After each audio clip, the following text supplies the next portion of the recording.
La idea de la invitación para el día de hoy es hablar de la rendición de cuentas de la vigencia 2020, en donde trataremos de esbozar de manera clara y un poco concisa, sobre todo los 4 puntos básicos que se nos pide pues como tal para la rendición de cuentas a nivel normativo, ¿cierto?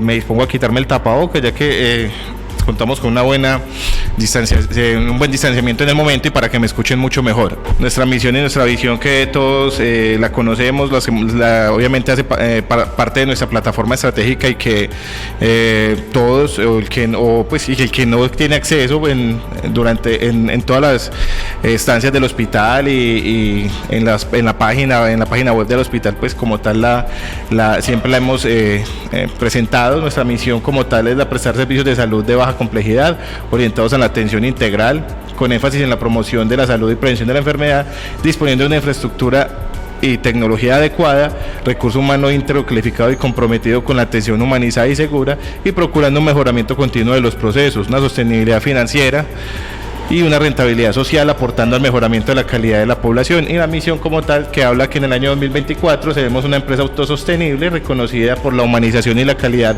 de los servicios, y la cualificación del personal y la transparencia en la gestión de recursos como tal. Como les digo, pues esta es asequible a cada uno de los que quieran pues consultarla en las cartelas del hospital, en página web y todo. Continuemos por favor en la presentación. Durante el año 2020, para nadie es un secreto y es algo común a todas las instituciones prestadoras a todas las IPS, las instituciones prestadoras de salud como tal, prestadoras de servicios, que el año 2020 fue atípico en todos estos temas de prestación, asociado pues principalmente, como todos sabemos, a la pandemia, ¿cierto? A la infección o a la infección que todavía convivimos con ella por el virus SARS-CoV-2. Entonces, como podemos observar,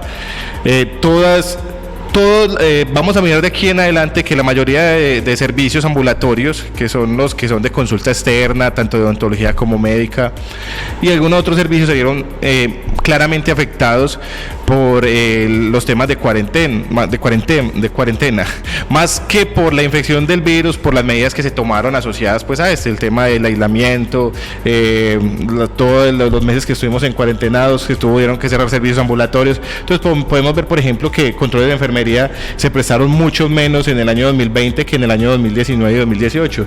Igual pasó con las citologías, se vio un ligero aumento en el tema de vacunación, pero tenemos que hablar de esta aplicación de biológico porque esta parte no se suspendió. Obviamente pues hubiese sido contraproducente si suspendemos vacunación en medio de una pandemia, ¿cierto?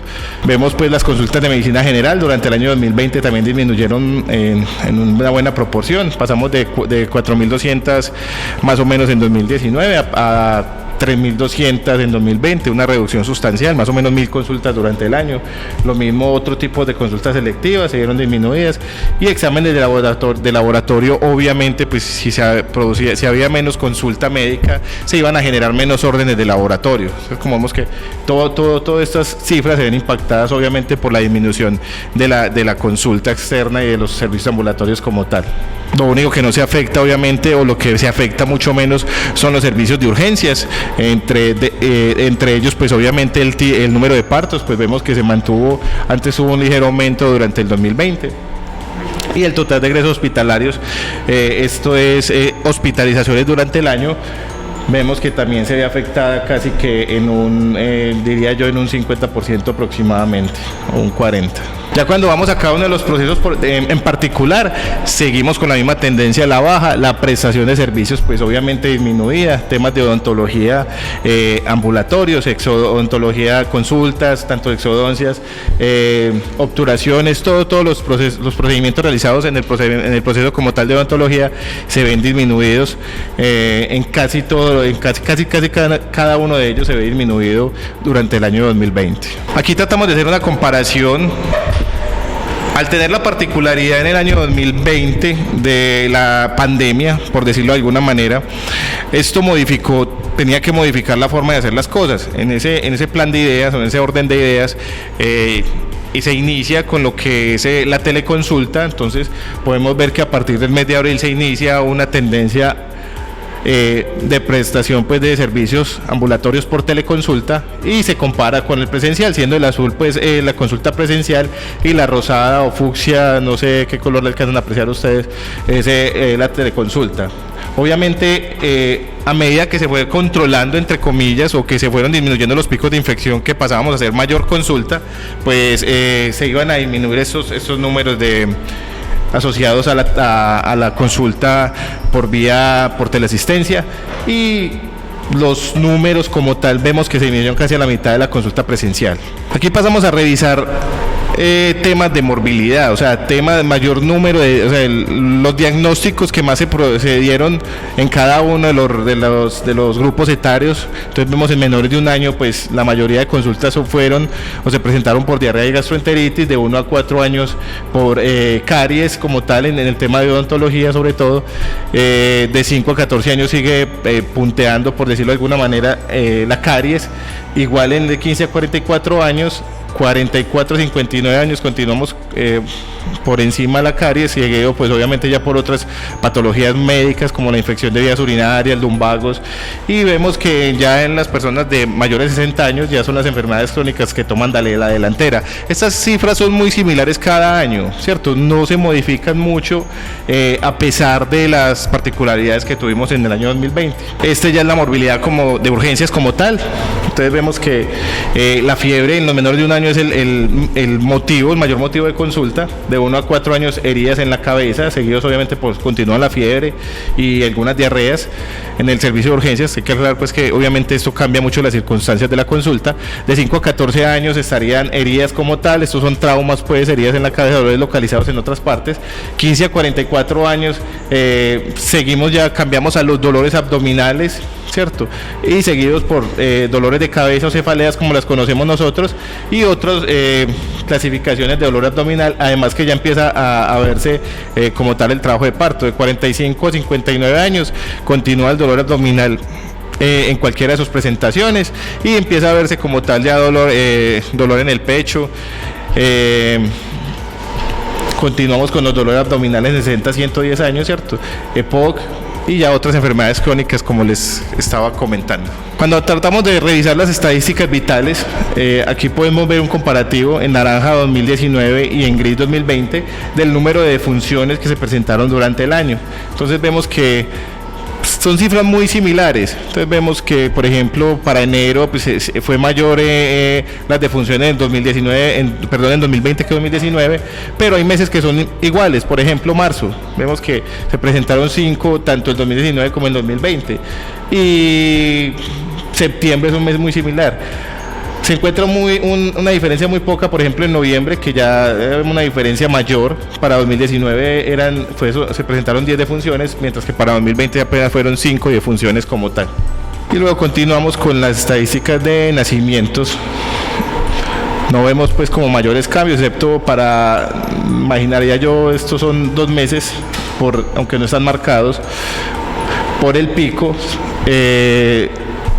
Esta diferencia para mí es en septiembre, donde se produjeron 7 para 2019, y no me aparece el número ahí para 2020, pero más o menos son 4 nacimientos, igual que para el mes de mayo también hay una gran diferencia, de 9 comparado con 3 en 2020.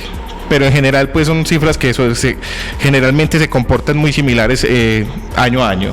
Cuando vamos a hablar de medidas para la pandemia, recordemos que al inicial les dije que había sido un año muy, muy atípico, muy particular, por todas las medidas que hubo que tomar, en temas asociados a la pandemia. Entonces, casi que nos tuvimos que reinventar nosotros, pues obviamente hace aproximadamente 100 años el mundo no conocía una pandemia. Entonces, para nosotros es algo nuevo, ¿cierto? No creo que muy pocos de los que nos están viendo tengan más de 100 años y les haya tocado la pandemia de la gripe española, pero casi que nos tocó, como les digo, reinventar todos los servicios, adoptar nuevos protocolos, capacitación del personal, hacer unas campañas educativas que nos llevaran a prestar unos servicios de atención diferentes, atípicos, de una manera totalmente modificada para tratar de continuar llegando a la población, y obviamente enfrentando pues estas particularidades de esta nueva patología. Tuvimos que modificar horarios de atención en algún momento, se presentaron temas de teletrabajo, ¿cierto? El uso obligado, perdón, de elementos de protección personal, que muchas veces desde el personal de salud lo obviamos y hacemos caso omiso al uso de estos, pero nos vimos casi que obligados, incluso nosotros mismos nos obligamos a usarlos de una manera adecuada, por temores, por todos los temores pues que conllevó esta nueva patología o esta nueva infección. Bueno, vamos a hablar un poquito de los indicadores de calidad, ¿cierto? En indicadores de calidad podemos ver, por ejemplo, importantes que debemos llevar nosotros. Casi todos los indicadores son importantes porque es una medida de cómo debemos mejorar o cómo debemos prestar un servicio en particular. Es una manera de mirarnos de cómo lo estamos haciendo hoy para mejorar el resultado del día de mañana. Aquí podemos mirar que, por ejemplo, este indicador que es importantísimo, es un indicador que nos habla de eventos adversos, es el tema de caídas en pacientes en hospitalización. Podemos ver que, por ejemplo, para 2018, tanto en el primero como en el segundo semestre se presentó algún evento, pero para 2019 y 2020 no se presentó ningún evento ni ninguna caída en el servicio. Eso nos habla también de una mejora continua, de lo que habla la misión, que nuestra misión nos habla de que tratar de que los procesos sean una mejora continua para que estos eventos adversos y estos indicadores cada vez sean mucho mejor para mostrar. Este es un indicador que es el reingreso a urgencias.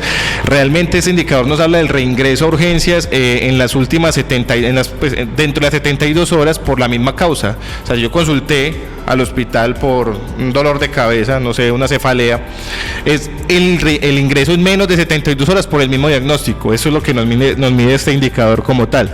Entonces hablamos de que veníamos de unos números de 2018 de 3.2%, que a números netos, hablamos de 68, 62 reingresos durante el periodo, para finales del 2020 tener un 1%, en donde vemos que es un número más o menos del 9% como tal, de 9 usuarios que reingresaron. Eso también nos habla como tal de una mejora. ¿Cuál es la meta de este indicador? Ojalá no haber reingresos, pero uno siempre maneja generalmente hasta el 2% como meta para reingresos, porque siempre se pueden presentar. Cuando hablamos de oportunidad es el tiempo, y yo sé que muchos de los que de pronto nos escuchan aquí van a tener alguna objeción, es el tiempo el que se demora entre que vos te acercás a solicitar la consulta médica, o incluso ahorita vemos el indicador de odontología como tal, a el tiempo de que se asigna como tal eficientemente la cita. ¿Qué nos dice la norma? Que debe ser menor de 3 días, o sea, menos de 3 días desde que el usuario se acerca al área de admisiones o le ingresa la llamada, pues cuando es por vía telefónica, al momento en que le asignan la cita, ¿cierto? Yo sé que muchos van a decir, pero es que yo duro hasta 2 semanas pidiendo una cita para acceder a consulta y no lo logro. Pues evidentemente no, porque no cabe ahí en el indicador, porque es desde que eficazmente vos te comunicas con el hospital o vas a la taquilla de admisiones de la manera que sea presencial o por telellamada o por llamada, y te dicen, tu cita es para mañana, o tu cita es para hoy, o para dentro de 2 días, ¿cierto? ¿Qué nos dice el indicador? Que sea menos de 3 días. Como vemos, se ha mantenido pues un promedio entre 1.4 días, 1.3 del 2018, hasta menos de un día en 2020. A continuación vemos el mismo, pero para odontología, el mismo indicador, que también debe ser menor de 3 días, como se dice en lo esperado. Vemos que para 2020, finales de 2020, continuamos con un indicador por debajo de un día. Este tiempo que está encima de la barra es como tal 0.8 días el resultado de ese indicador. Luego miramos el tema de la oportunidad de triaje. Esta oportunidad, si leemos el indicador de sumatoria del número de minutos transcurridos a partir de que el paciente es clasificado como triaje 2 y el momento en el cual es atendido realmente en la urgencia por el médico, sobre el número total de pacientes clasificados como triaje 2 en un periodo determinado, ¿cierto? Entonces, por eso arriba ven ustedes números tan grandes, pues la sumatoria de todo ese tiempo que se demoró en minutos de todos los pacientes del periodo. Eso, lo esperado es que nos debe dar menos de 30 minutos un promedio general. Como vemos, hay meses que pudo estar cerca de la meta, 30.6 minutos, 31.6, no aparece en verde porque estemos cumpliendo, vuelvo y les digo, pues aparece para finales del 2020, que se demoró el médico aproximadamente 1 hora luego de que el paciente era clasificado en triaje, según el indicador. Entonces, ¿Esto qué nos muestra? Que obviamente hay que tomar acciones de mejora respecto al triaje. Hay algo que en el triaje que no está funcionando. Puede ser que el médico, esto ya hace parte pues como tal de la evaluación interna y el plan de mejora del indicador, puede ser que el médico no inmediatamente no ingrese la historia clínica al sistema. Puede ser, el paciente es ingresado, le hace su atención, pero inmediatamente no ingresa la historia. Eso puede ser uno de los factores, ¿cierto? Y la ingresó 40 minutos después o una hora después. Todo ese tiempo va a sumar para el indicador. Puede que por ese lado también, o puede que también que el paciente se demore cuando esté muy congestionado el servicio, puede que se demore en una hora en atenderlo, que es menos probable, ¿cierto? Igual es algo de analizar y hacer su respectivo plan de mejora. Cuando vamos a hablar del sistema de información y atención al usuario, entonces son varios componentes, ¿cierto? Entonces uno es la garantía de mecanismos de participación social en salud, gestión obviamente de las expresiones, cuando hablamos de respuesta a quejas, reclamos, todo tipo de solicitudes pues del usuario como tal respecto a la prestación del servicio, gestión de trámites de usuarios, por ejemplo con el tema de las remisiones, el tema de contacto telefónico de las autorizaciones y medición de la satisfacción con el tema de las encuestas de satisfacción como tal. Entonces dentro de todo el proceso que nosotros llamamos SIAO, Sistema de Información de Atención al Usuario, que es un proceso que pienso yo y siempre he pensado que debe ser muy fuerte, que ser robustecido, porque es el que realmente le va a dar respuesta a todas las inconformidades o peticiones del usuario como tal. Siempre se evalúan estos cuatro subprocesos, por decirlo de alguna manera. Cuando miramos en el año 2020 el informe de expresiones como tal, miramos que tuvimos o se presentaron 4 felicitaciones, 2 sugerencias, 10 quejas y 2 reclamos, a los cuales se les dio pues el trámite oportuno. El trámite oportuno es, recuerden que funciona como un derecho de petición, o sea que tenemos el tiempo pertinente como si fuese un derecho de petición para hacer el trámite correspondiente. Miramos el tema de las PQRS, para odontología fueron 2, para farmacia fueron 2, ¿cierto? Urgencias 4, consulta externa 3 y admisiones, o el área pues como tal de admisiones 3. Aquí medimos la satisfacción que se mide por medio de la encuesta. Pienso que muchos de los usuarios que nos escuchan, los que nos acompañan hoy, ya han conocido como tal la encuesta de satisfacción que cada uno de los servicios se realiza.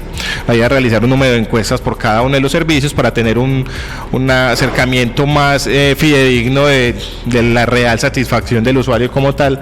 Entonces vemos que entre enero y marzo hubo una satisfacción del 92% de las encuestas que se practicaron. En abril y junio aquí no se midió, que no medimos durante abril y junio por el tema de que no hubo mayor o no hubo casi ninguna presencialidad como tal a nivel intrainstitucional. Entre julio y septiembre fue 82% y retomamos nuevamente entre octubre y diciembre una satisfacción del 95.9%, que es una cifra muy buena. Generalmente debe estar por encima del 80%, dirían nuestros asesores. Aquí un pequeño resumen de contratación del año 2020. Yo les voy a esbozar a grandes rasgos e incluso en la presentación está toda la contratación del año. No se las voy a leer aquí uno por uno, pero en la página del hospital, en la página web como tal, en el micrositio de rendición de cuentas va a quedar la presentación, y si tienen alguna duda al respecto ahí pueden revisarla, y además de eso pues obviamente hay un tiempo perenne para que ustedes como tal realicen cualquier tipo de sugerencia o comentario respecto a la rendición y al material que aquí se va a dejar, y nosotros nos disponemos a dar la respuesta como tal. Aquí, tipos de contratos en el 2020, contratos de prestación de servicios, 52 por un valor de 860.526.039, y contratos de suministro se presentaron solo 3 de 224 millones como tal, 432.05, para un total de 55 contratos que equivalían a 1.000 millones de pesos, 1.084 millones. Aquí, antes de que pasemos, vemos que la relación prestación de servicios fue del 79% comparado con 21% para el tema de suministros. Aquí podemos ver pues las páginas donde también se pueden observar toda la contratación estatal. Allí todas las entidades del Estado, tanto descentralizadas como no descentralizadas, estamos en la obligación de reportar todo el tema contractual. Vemos uno a uno como tal, como les decía, detalle de los contratos, podemos ir bajando si querés de manera consecutiva y pues, no me voy a detener mucho, como les digo, pues toda esta relación está en la presentación que va a quedar asequible para todos ustedes. Ahí están todos, desde contratistas, contratos personales, bueno, toda la contratación que se presentó durante el año 2020. Ahora hablemos un poco de la cartera como tal. La cartera ese es, por decir, las cuentas por cobrar que tiene el hospital, o sea, qué nos deben realmente a nosotros. Podemos ver que para el año 2018 tenemos una cartera de 1.147 millones que aumentó para 2019 y aumentó un poco más a 2020. ¿Esto qué significa? Que estamos recaudando un poco menos que, o sea, en 2020 se recaudó un poco menos de todo lo que se facturó a nivel del hospital, de lo que se había recaudado para 2018 y 2019, nos quedaron debiendo un poco más. Pues esto obviamente está asociado al tema de que los hospitales o las IPS estamos supeditados a que las empresas aseguradoras o EPS, llamadas EPS, qué nos cobran, qué nos glosan, qué facturas nos retienen. Entonces esto se va a ver obviamente reflejado. Cuando dice cartera por edades, hablamos que la mayoría de la cartera, el 50% de la cartera, está mayor a 360 días, o sea que ya es cartera casi que para depurar, es cartera de muy difícil recobro. A 30 días, de 61 a 360 días, perdón, tenemos apenas 28%, que es como 415 millones de ese total que hablábamos de 1.462 millones, y menos de 60 días, que podríamos hablar entre comillas que es una cartera corriente que estaba nueva para 2020, teníamos ya el 21%, que era 306 millones de pesos. O sea que este momento no nos deben poquito las EPS. En temas de ejecución presupuestal, para que me entiendan, cuando voy a mirar gastos por ejemplo, gastos de funcionamiento, gastos de personal, ¿cierto? Entonces aquí al lado me dice el porcentaje de participación del presupuesto. ¿Qué quiere decir esto? Que si yo para el año tengo 10 pesos para gastarme, por ejemplo, la planta se me lleva 5 pesos, un poquito más de 5 pesos, 5 pesos y medio, que es el 55% de participación, ¿cierto? O sea que la mayoría, el 55% de mi presupuesto anual, que para 2020 fue el valor comprometido ¿cuándo fue el presupuesto total? Bueno, aquí se me escapa, no lo veo, estoy cieguito. Pero fue el 55% del presupuesto total, ¿cierto? Cuando hablamos, por ejemplo, de otros gastos de funcionamiento, vemos que fueron de 3.819 millones. Otros gastos, 51 millones, cuentas por pagar de vigencia anteriores, 260 millones, total de gastos totales con cuentas por pagar del presupuesto del año, 4.446 millones 607. Pero importante lo que les decía, más de la mitad de mi presupuesto, el presupuesto del hospital, se va en temas de personal directamente. Cuando vamos, por ejemplo, al régimen subsidiado, que es todo lo que la mayoría del régimen subsidiado del municipio de Sabia Salud, entonces vemos que de 2.363 millones que se reconocieron para esa vigencia 2020, se recaudaron apenas 1.996 algo, que equivalen al 84% realmente. O sea, yo recaudé el 84% de 100 pesos que le facturé a Sabia Salud, hablando pues en grosso modo del subsidiado, o en general del régimen subsidiado. Realmente recaudé o recibí 84, y peor para el contributivo. Cuando hablamos de contributivos, son los que efectivamente pues cotizan a su EPS porque elaboran, por decirlo de alguna manera. Entonces vemos que de 758 millones que se reconocieron a la institución, se recaudaron ni siquiera el 50%, se recaudaron apenas 327 millones, cuando uno espera que realmente el recaudo sea aproximadamente, pues, sobre todo a nivel del contributivo y del evento, sea siquiera el 70%, no alcanzamos ni el 50%. O sea, es preocupante realmente, porque los recursos están quedando en otra parte y no con los que realmente estamos prestando el servicio. Eso a grosso modo, pues, como con el tema de ejecución presupuestal, ¿cierto? Vemos que el resto de la ejecución fue pues casi que el 100%. Aquí podemos ver en general pues como los estados financieros que nosotros estamos obligados a presentar de manera periódica ante todos los entes de control, ¿cierto? A grosso modo, en esta diapositiva estamos comparando el total de ingresos por venta de servicios, obviamente en el año que bajó un poco entre 2019 y 2020, obviamente pues piensa uno y trata de decir que fue secundario a la pandemia porque se disminuyó la prestación de servicios, pasó de 3.900 millones a 3.793, una disminución del 2.9%. ¿Qué importante aquí? Que para yo vender o para yo prestar o para yo hacer eso, prestar esos o vender esos 3.700 millones, el costo como tal de esa venta, o sea, ¿qué tuve yo que invertir, por decirlo de alguna manera, para esa venta? Fue de 2.946. Entonces, en 2020, los ingresos por ventas de servicios, 3.793. Costos de la venta, 2.946. La diferencia entre estos dos me habla realmente de la utilidad, ¿cierto? ¿Qué es importante, qué es bueno analizar y qué debemos analizar de esta diapositiva sin ser contadores y sin ser economistas? Que la utilidad del hospital para la vigencia 2020 fue positiva, fue de 847.233. Yo digo utilidad porque realmente esto se reinvierte y pues, todo se va a reinvertir en que a nivel general, como tal, nosotros las IPS o las ESES, las empresas sociales del Estado, tienen una rentabilidad más social porque todo se reinvierte en la prestación del servicio. Entonces realmente pues esto es una cifra simplemente de mostrar. Que bajó un poco, sí, para 2019 fue una rentabilidad de 1.016 millones, recordemos que se prestaron mucho más servicios, y para 2020 como tal fue entonces una de 847, ¿cierto?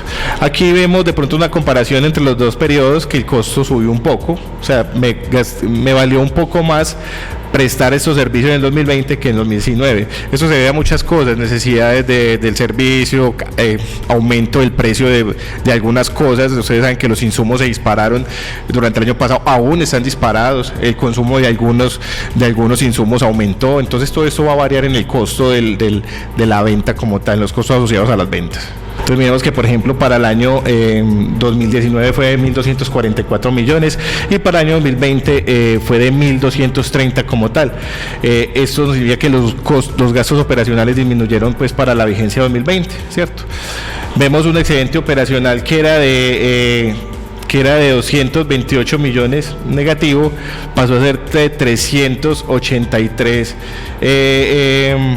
millones negativos. Eso significa que, como les decía en la diapositiva anterior, que el hospital invirtió un poco más para prestar un poco menos de servicios. Como les digo, pues obviamente el aumento del valor de algunos insumos, eso pesa mucho en este indicador o en este análisis asociado a esta diapositiva.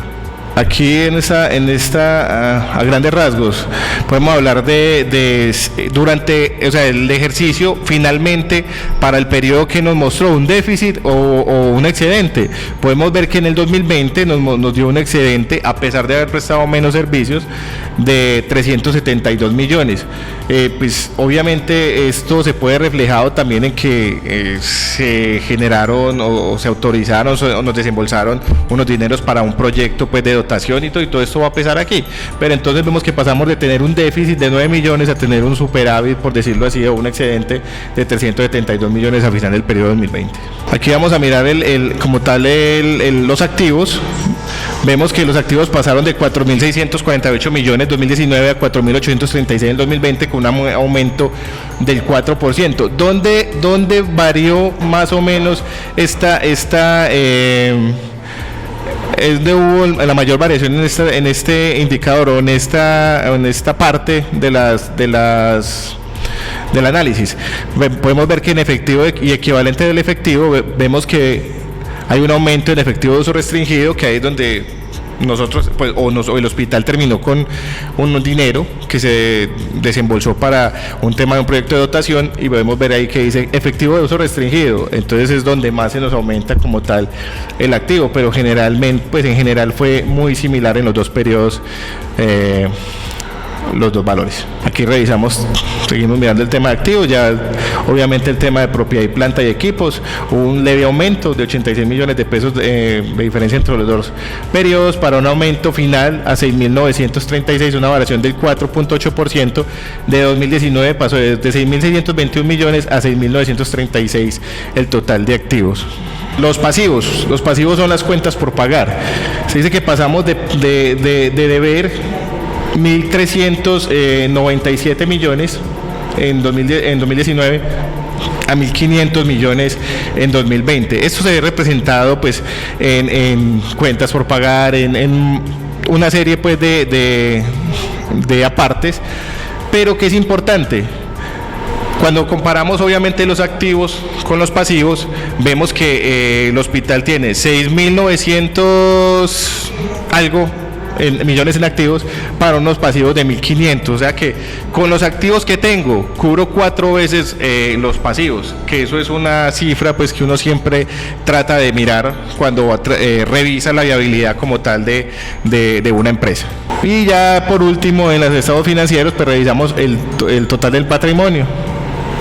Entonces vemos que el patrimonio total a 2020 subió casi en 200 millones de pesos, pasó de 5.224 millones a 5.436, que finalmente va a repercutir pues obviamente en las cifras finales, como decíamos que el total de activos era de 6.936. Todas estas cifras, ¿para qué? Yo sé que muchos no entienden o no entendemos, mentira, sí, pero yo sé que es difícil a veces entender tantas cifras y todos estos números. Nosotros no manejamos muchos números, a no ser que sean contadores, economistas o una carrera afín.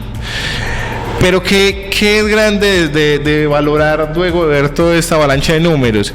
Que el hospital se encuentra en un estado financiero sostenible, en donde las cuentas por cobrar que tenemos cubren aproximadamente 1.5 veces, creo que sí me tengo que, no sé, que me corrija la administradora que no quiere salir en cámara, 1.5 veces lo que debemos, o sea que es si cobráramos lo que debemos hoy, podemos pagar si cobramos lo que nos deben hoy, podemos pagar lo que nos deben y nos queda un poquito.